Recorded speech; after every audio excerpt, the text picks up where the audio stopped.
ជំរាបសួរក៏ដូចជាសួស្តីមិត្តអ្នកស្ដាប់ជាទីរាប់អានថ្ងៃនេះខ្ញុំនឹងលើកយករឿងស្រមោលនៅក្រោយខ្នង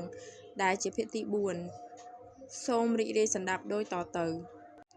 យប់ជ្រៅនៅបណ្ណាល័យចាស់ប្រចាំក្រុងដែលជាអគារបុរាណសល់តាំងពីសម័យមុនសំឡេងទ្រនិចនាឡិកាជញ្ជាំងមិនឮឡើងតឹកឮខ្លាំងខុសពីធម្មតាក្នុងភាពស្ងប់ស្ងាត់រដ្ឋីប្រើកាតសមាជិកចាស់របស់គេដើម្បីសុំចូលទៅកាន់ផ្នែកឯកសារបណ្ណាល័យ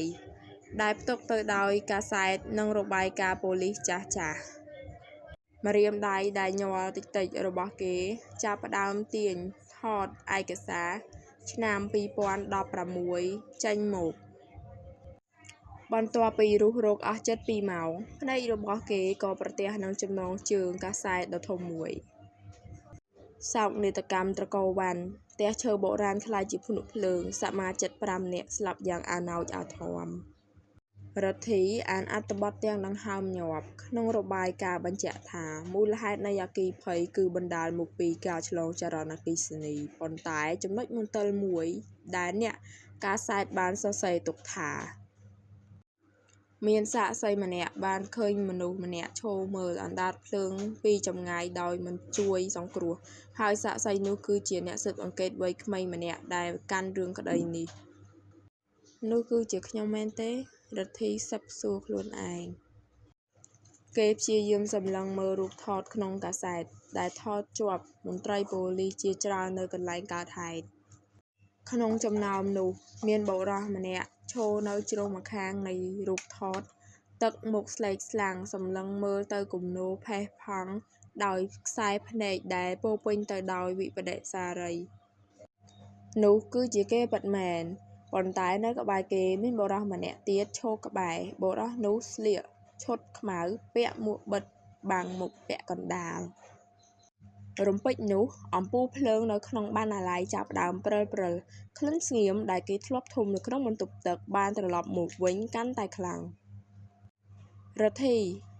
ឯងរកឃើញវាហើយមែនទេសំឡេងខ្សឹបដ៏ត្រជាក់លាន់ឡើងពីក្រោយខ្នងរដ្ឋីមិនងាកក្រោយទេគេដឹងថាបើងាកគេនឹងឃើញស្រមោលនោះម្ដងទៀតគេសម្រេចចិត្តសួរទៅវិញទាំងចិត្តដាច់តើអ្នកចង់បានអ្វីពីខ្ញុំបើខ្ញុំជាអ្នកធ្វើឲ្យពួកគេស្លាប់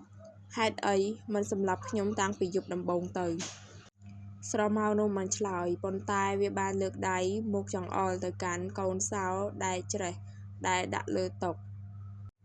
ដ្ឋីក្រឡេកមើលតាមរួចក៏ឃើញរូបភាពមួយទៀតក្នុងកាសែតដែលគេមើលរំលងមុននេះវាជារូបភាពប្រអប់ដែកតូចមួយដែលត្រូវបានរកឃើញក្នុងគំនរផេះប៉ុន្តែប៉ូលីសមិនអាចបើកវាបានទេព្រោះគ្មានកូនសោ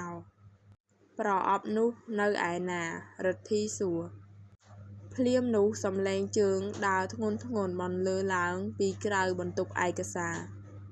វាមិនមែនជាសំឡេងស្រមោលទេតែជាសំឡេងមនុស្សពិតរដ្ឋីប្រញាប់ប្រមូលឯកសារទុកវិញរួចពន្លត់ពិលតាមរយៈចន្លោះទ្វារគេឃើញបុរសម្នាក់ស្លៀកឈុតខ្មៅរូបរាងខ្ពស់ធំកំពុងដើរតម្រង់មកបន្ទប់ដែលគេកំពុងនៅបុរសនោះកាន់កាំភ្លើងនៅក្នុងដៃរដ្ឋីដឹងភ្លាមថានេះមិនមែនជាការលេងបន្លាចរបស់វិញ្ញាណទេតែជាការតាមប្រម៉ាញ់របស់ឃាតករពិតប្រាកដស្រមោលខ្មៅដែលតាមគេកន្លងមកប្រហែលជាព្យាយាមដាស់គេឲ្យដឹងខ្លួនដើម្បីការពារខ្លួនពីមនុស្សម្នាក់នេះ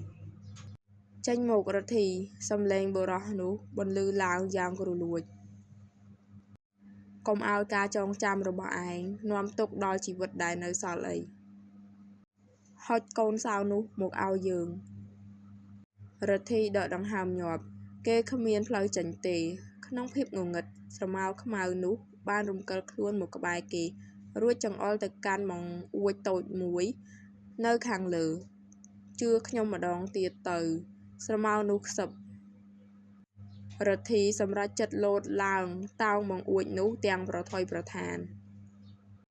នៅពេលដែលបុរសឈុតខ្មៅធាក់ទ្វារចូលមកដល់រដ្ឋីបានលោតចេញទៅខាងក្រៅបាត់ទៅហើយ គេរត់សំដៅទៅចំណតឡានទាំងមិនងាកក្រោយក្នុងចិត្តរបស់គេពេលនេះដឹងច្បាស់មួយរឿងគេមិនមែនជាឃាតករទេប៉ុន្តែគេគឺជាអ្នករក្សាទុកភស្តុតាងតែមួយគត់ដែលឃាតករពិតប្រាកដខ្លាចបំផុតហើយភស្តុតាងនោះគឺស្ថិតនៅក្នុងប្រអប់ដែកដែលត្រូវបើកដោយកូនសោរនៅក្នុងដៃរបស់គេនេះឯងហើយជាចុងក្រោយក៏សូមអរគុណដល់មិត្តអ្នកស្ដាប់ដែលបានចំណាយពេលដ៏មានតម្លៃស្ដាប់នៅភាគទី4នេះសូមរងចាំស្ដាប់នៅភាគទី5ជាបន្តទៀតសូមអរគុណនិងសូមជម្រាបលា